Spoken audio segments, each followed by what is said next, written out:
Programang ito ay rated SPG. Striktong patnubay at gabay ng magulang ang kailangan. Maaaring may masiselang tema, lengguwahe, karahasan, sexual, horror o droga na hindi angkop sa mga bata. Kapamilya, ang mga dapat nating abangan sa FPJ's Batang Quiapo. Sadya nga bang nakatadhana si Catherine kay Tanggol, gayong si Tanggol naman talaga ang tunay na Jesus Montenegro. Habang tumatagal ay papalapit na ng papalapit si Tanggol sa katotohanan.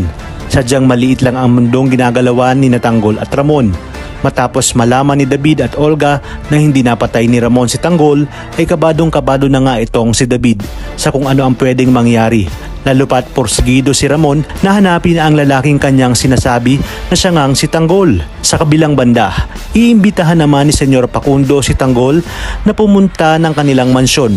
Malaki kasi ang kanyang utang na loob dahil sa ginawang pagligtas ni Tanggol sa masasamang loob na pinagtangkaan nga itong si Catherine.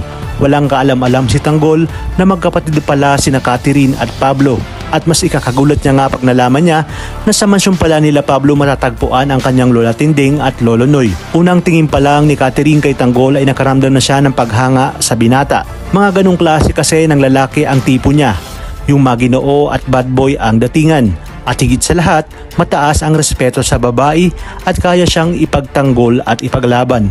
At nang nakarating na nga sa mansyon si Tanggol, ay agad naman itong ipinakilala ni Catherine kay Senyor Facundo.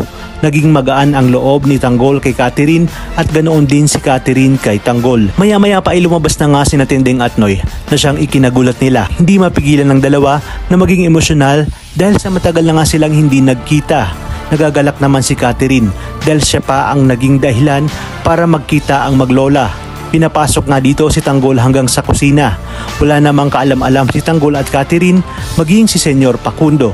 Nadadalaw pala itong si David. Kaya naman dito magkakaalaman na. Mapupurnada lahat ng plano ni David dahil wala na siyang takas sa oras na magkaharap na sila ni Tanggol. Dito na rin unti-unting malilinawan si Tanggol tungkol sa kanyang tunay na pagkatao na di kalaunan nga ay magpapabago sa kapalaran ng ating bida.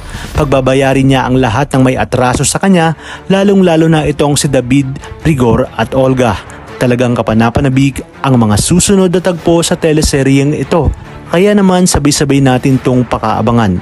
At kung bago ka pa lamang sa akin channel, sana huwag kalimutang mag-like at subscribe.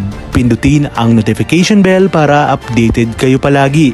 Maraming salamat sa inyong panonood at hanggang sa muli, kapamilya.